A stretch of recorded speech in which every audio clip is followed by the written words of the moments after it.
Кайырлы күн, құрметті көрермендер. Бүгін бізде кезекті подкастымыз Life подкаст жобасы. Өскемен креативті дамыту орталығының жаңа жобасы болғандықтан бүгінгі біздің қонақтарымыз белгілі, біздің Өскемен қаламызда белгілі, Шығыс Қазақстан облысында белгілі, тіпті республикаға да белгілі болып жүрген танымал журналист мырзаларымыз. Серік аға, Серік Қысанбаев мырза, бұл адам жай ғана журналист емес, және де айтыскер. Былай айтып келсек, креативті индустрияның өкілі деп айтуға болады. Және сол жағында отырған қонағым ол Мерей Қайнарұлы, журналист мырза, және де бұл кісінің де айтары өте көп.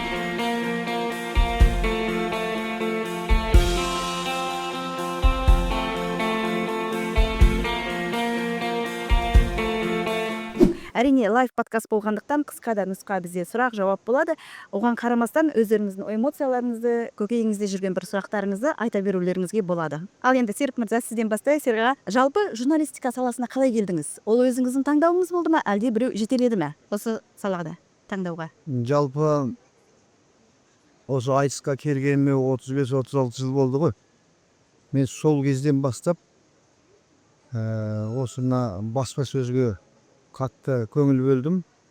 Республикалық дәрежедегі Қазақ әдебиеті газеті, Жас алаш газеті, ол кезде Павлодарда тұратын Сарыарқа Самалы облыстық газеттер, соларды тек қана алып қана жаздырып алып қана қоймай, өзімнің қайсы бір, мысал үшін, дұрыс ойларымды, болмаса бір жазылған мақалаға байланысты бір қарсы наразылығымды сол редакцияларға жолдап, ақырын шыңдала бергенде журналист болайын деген оймен емес. Жай өзімнің пікірімді білдіруге, қарсы неме дейміз ғой, байланыс деген секілді. Сөйтіп жүргенде 96 жылы мен ол кезде Павлодарда тұрам. Сарыарқа Самалы газетінің редакторы, бас редакторы Мұхит Омаров деген ағамыз газетке жұмысқа шақырды. Сен андамында жазып жүреді екенсің, біраз жазғандарың енді келіп газетке істесеші деп. Оған мен ол кезде өзім айтыста жүретінмін, апталап, айлап кетіп қаласың, айтысқа барасың, андамында жұмыс қалып қоятын болды да. Сонымен қойдым. 2004-те осында көшіп келгеннен кейін мен мынау Сәрсен Аманжолов университетінде сабақ бердім. Айтыс өнері және шешендік өнерден сөйтіп жұмыс істеп жүрген мектеп аштық, ақындар мектебін. Сөйтіп істеп жүрген кезде басшылық ауысты да, арада түсініспеушілік болып, мен осы Дидар газетіне келдім. Дидар газетіне келуіме бір жағынан коллектив сол кездегі жақсы әсер етті. Одан кейін өзіміздің ағамыз Әлібек Қаңтарбаев, жазушы, қаламгер, сол кісінің де бір ауыз сөзі: сен енді бұрыннан елге танымал адамсың, бұрын енді айтыста айттың біраз нәрсені, енді жазатын мүмкіндік бар. Сол жазу арқылы мына қоғамда болып жатқан проблема, басқа да жаңағы өзімнің көрген, білген, өмірдің түйгендеріңді, соларыңды жазып отырсаң газет арқылы дұрыс болады дегеннен кейін осы сөзге тоқтап, расында да бұрынғыдай андамда жүретін айтыс жоқ ол кезде. Сонымен сол 2007 жылдан бері қазіргі мына Дидар газетінде жұмыс жасап жатырмын. Мерейде біраз жылдай бірге істедік жұмысты. Сол журналистикаға келуіме себеп болған дүние. Мерей мырза, енді сізге төбеден қойғандай сұрақ қояйын. Журналистика, 10 жыл бұрынғы журналистика және қазіргі журналистика өзгеріс бар ма? Өзгеріс өте көп. Соны айтып кетсеңіз. Мына заманның, техниканың дамығанына қарай қазір ақпарат тез таралып жатыр да. Бұрын мысалы жаңа газет, телевидение ғана болса, радио. Қазір өзіміздің қолымыздағы телефон арқылы анау әлемнің түкпір-түкпіріндегі жаңалықты секунд алып отырамыз. Ең негізгі өзгешелік осы. Уақыт. Фото, видеомен алып отырмыз қазір ақпаратты. Жақсы. Ал енді өзіңіздің тарихыңызды айтып кетсек, журналистика қалай келдіңіз? Бір қысқа. Негізі журналистика келуім менің қазір таңға соғып айтуға болады. Қысқа ғана айтайын. Мен журналистика жалпы мектепте, университетте оқып жүргенде журналистика деген мамандықтың барын білмеппін. Мүлдем ол жағынан хабарым жоқ екен. Содан қиып тастамайсыңдар ма қазір айтсам? Қиып тастамаймын, айтыңыз. Глубокий ауданына жұмысқа келдім. негізгі мамандығым суретші, дизайнер. Білмеппін. Иә. Содан суретші мамандығын алып, сурет сабағынан мұғалім болып жұмысқа келдім Оралхан Бөкей мектебіне. Содан жаңа Семейде оқыдым ғой. Семей Алаштың астанасы дейміз, арыстардың, барыстардың қаласы. Содан мына глубокий ауданына түскен кезде бір анау шет жаққа түскендей болдым да, көрші елге. Содан Қарақбоям орталық көшесі, шеттегі көшелерінің бәрі бұрынғы кеңес үкіметінің атауымен аталады екен да. Мен астарлап айтып отырмын. Түсіндім. Иә. Түсіндім. Содан енді адам ішіне сыймаған Серік аға айтқандай жаңағы жазады ғой, қағазға түсіреді, немесе біреуге айтады. Ол біреуге айтқан ол сол жерде қалады. Содан мен бұны газетке жазып көрейінші дедім. Қағазбен жазып. Иә, қазіргідей әлеуметтік желі жоқ, ол 2009-2008 жылдар. Содан өлтіріп отырып жазып, неге алып барам ғой аудандық газетке, Огни Прииртыш деген. Алып барсам, бұл не туралы деп жаңағы сол жердегі аудармашы аударып берді. Сөйтсек, ондай тақырыпты қозғауға болмайды екен. Мүлдем қозғауға болмайды екен. Содан ол газетке шыққан жоқ. Алып ұшып әлгі мақаланы мен Дидар газетіне алып келдім. Сол жылдары. Әлібек Қаңтарбаев ағамыз, сол кісімен сөйлестім. Сол жерде бірден шолып шықты да. Қаламың тентек екен деді. Сол сөз әлі есімде. Содан әлгі мақала Дидар газетіне шығып кетті. Дидар газетіне шыға сала мені Қатардағы мұғалімді жиналысқа салды. Акиматқа шақырды. Жауап атандым әлгі жерде. Бірақ маған ол анандай қуаныш сыйлады да, маған. Иә, оларға әсер етіп жатқаны маған керісінше қуаныш болды. Қанша сөз естісем де, қанша ұрыс естісем де, мен керісінше жаңағы хайрай түсті иә мені. Содан алдым да жаңағы мектептегі болмашы шаралардың бәрін сол газетке апара берем ғой. Апара берем. Содан кейін оны бір кең уақытта айтайын. Қазір қысқаша ғана осы. Түсіндім. Сіздердің екеулеріңіздің тағдырларыңыз ұқсас екен, иә, журналистикаға келу жолы. Өйткені іштегі эмоция, іштегі наразылықпен келдіңіздер. Жақсы, керемет. Серік аға, енді сізден бір кеңес ретінде сұрайын, өйткені бізде қазір журналистика дейміз және блог жүргізу деген нәрсе бар. Блог жүргізу мен журналистиканың ең басты бір айырмашылығы не деп ойлайсыз? Өйткені қазір бізде екінің бірі блог жүргізуші, екінің бірі былай айтқан кезде журналист болып жүр. Қандай бір кеңес бересіз? Қандай бір факторға қарау керек? Енді жалпы алып қарағанда екеуі де керек дүние. Біз газетті мысалы үшін керек жоқ деп жатқандар да бар да, бірақ газеттің өзінің орны бар. Өзінің орны газет 100 жерден талпынса да бүгінгі ақпараттың ағымына ілесе алмайды. Ол үшін сағат сайын газет шығарып отыру керек те, мысалы. Сағатың не 10-15 минуттың, 5 минуттың ішінде жаңалықтар ауысып отырады. Сондықтан қазіргі блогерлік дегеніміз жаңағы мына қазіргі ақпарат саласының ағымындағы бірінші кезекте тұрған журналистиканың жаңағы бет бейнесі ғой. Бірақ блогерлікті де екіге бөліп қарауға болады. Кейде бір жеңіл желпі, түкке тұрмайтын бір мағынасы жоқ, мәнсіз нәрселерді түсіріп тықпаштай беретіндер болады. Оның да өзінің көрермендері бар. Енді оны көрме деп айтпайсың ғой. Лайк басады, хайп дейміз, лайк дейміз.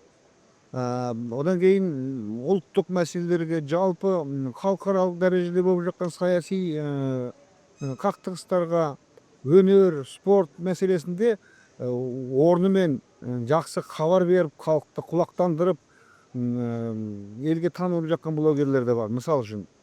Сондықтан мен ол блогерлік мүлде керек жоқ деп айта алмаймын. Тек блогерлік болғанда да қандай тақырып болса да бір халық болғанда да жастар да бар ғой бізде өсіп келе жатқан.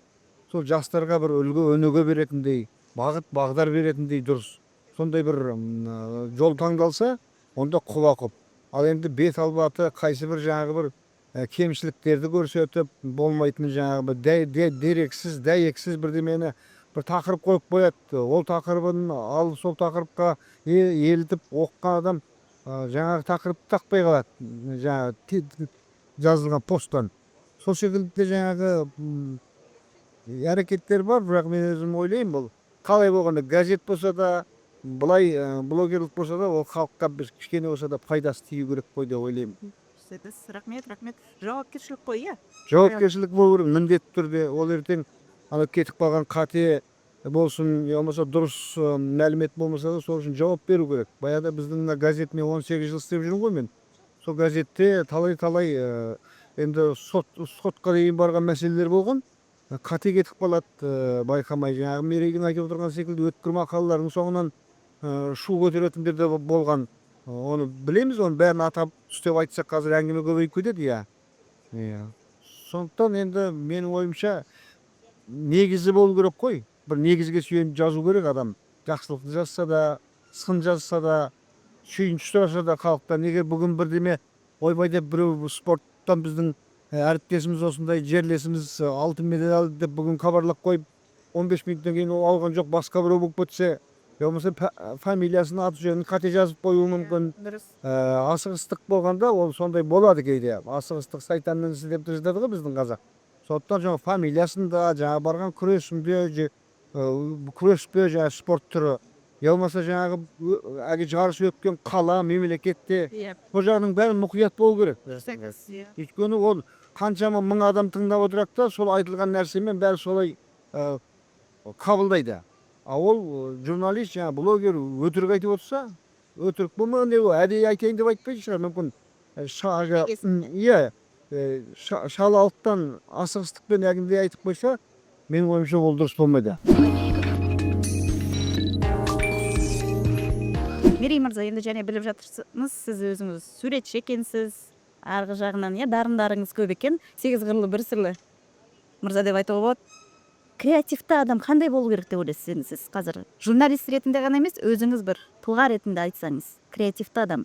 Өйткені біз қазір креативті индустрияны дамыту бағытында жұмыс жасап жатырмыз. Капиталымызды жердің астынан қазбай, капиталды осы адамдардан іздеу. Адам ол адами капиталды құру деген сияқты. Креативті болғанда ол әр адам өзінің нағыз бір маманы, шебері болса, сол жеткілікті деп ойлаймын.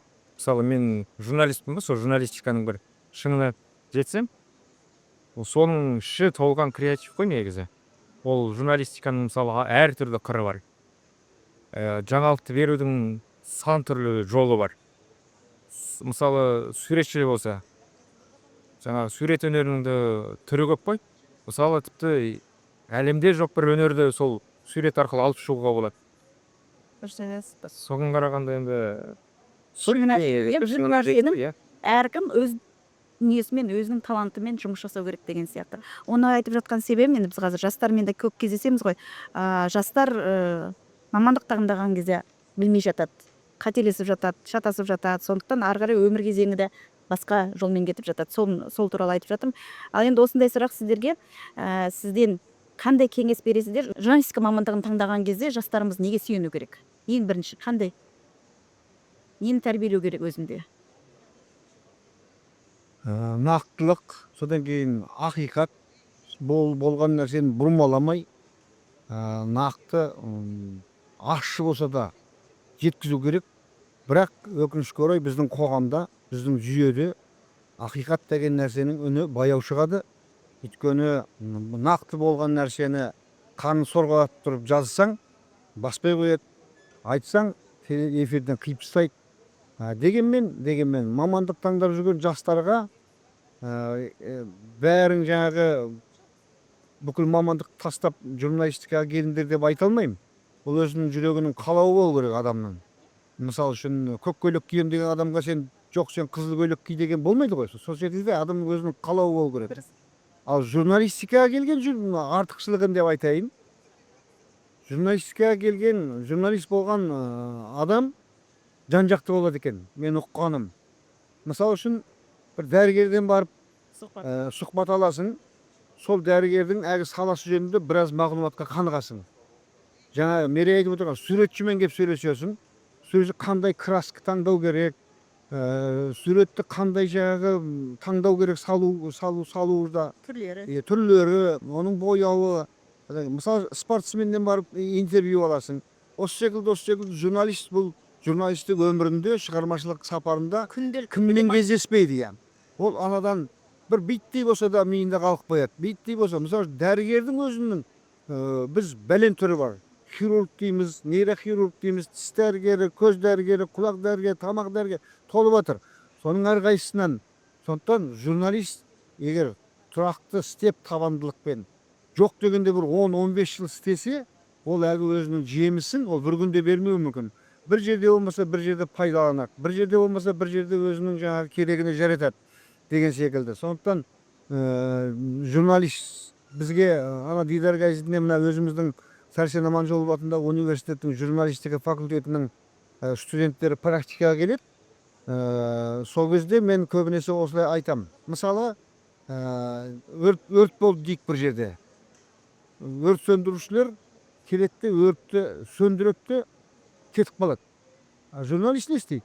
Журналист келіп, жаңағы маңайдағы адамдардан сұрастырып, өрт неден шықты, қалай басталды, қанша дүние күйіп кетті, қанша адам зардап шекті, енді бұған кім жауап береді деген секілді молынан қамтиды жаңағы. Әркімнің өзінің жұмысы бар деген секілді. Сондықтан мен ойлаймын, мен өзімнің бір осы журналистика жүргендегі бір айта кетейін деп жүрген, қазір набережный Ульва деген бар. Сол жер бұрын джунгли болып тұратын былай айтқанда, қара орман, адам жүрмейтін былай айтқанда. Соны жаздым, арғы жағы Үлбінің бергі жағы деген. Басқа өзендердің ертіс жақ болсын, Ульваның болсын, қай жағы жайқалып тұрды. Сол кезде мен осыны жазып 2018-2019-да Жақсылық Омар қала әкімінің назарына деп. Содан ол қолға алынып, міне былтыр ашылды. Қандай тамаша жағажай болды қазір мысалы. Мен соның өзі сол жағажайдың басында тұрған адамдардың бірнеше адам тұрса, соның себепкер болғанына өзімнің журналистік нәтижем, жұмысымның деп өзім білем, мақтанышпен айта аламын. Жастарға да мысалы осындай бір жұмысыңнан нәтиже шығарып жатсаң, осы дұрыс деп ойлаймын. Жақсы, рахмет, күшті, керемет. Себепкер болу, детектив болу, жан жақты болу. Оршыттың кезде универсальный болу керек қой, журналист мамандығы. Жай ғана жазу, әдемі жазу ғана емес қой. Ой, сана деген барлығы бар жағынан дамыған болу керек. Сондықтан жас қаламгерлерге айтарым, жас студенттерге айтарым, мүмкін жас балаларға айтарым, журналистика саласын таңдасаңыздар, осындай дүниеге мән бере кетіңіздер. Мерей мырза, енді сіздің бір 3 қағидаңызды айтсаңыз. Журналист болу үшін не керек? Шыншылдық ең бастысы. Содан кейін жаңағы сөз саптау. Себебі о жағынан бізде қазір кемшіліктер өте көп. Содан кейін өжеттілік, қуаттылық міндетті түрде керек. Осы. Жақсы, рахмет. Сіздерге рахмет. Енді қысқа да нұсқада болса осындай біздің подкастымызға келіп қонақ болып ойларыңызды білдіргендеріңіз үшін сіздің айтқан бір минуттық ойыңыз болса да көрерменнің құлағында қалып, олардың жүрегіне кіріп, өздеріне бір білім ретінде, құндылық ретінде алып жатса, біздің мақсатымыз орындалды деген сөз. Рахмет сіздерге. Мен енді сөйлейін деп отырсам. Осы командалық қалды енді.